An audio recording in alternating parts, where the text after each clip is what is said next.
Hi, my name is Yogendra, and in this video I will show you how we can easily write the last element of an array without using array.length-1. So first of all, I want to console this array.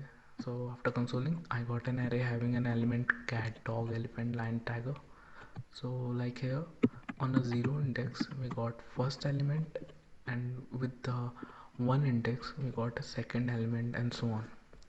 Similarly, we also get a last element with a array.length-1 and last second element with the array.length-2 and so on.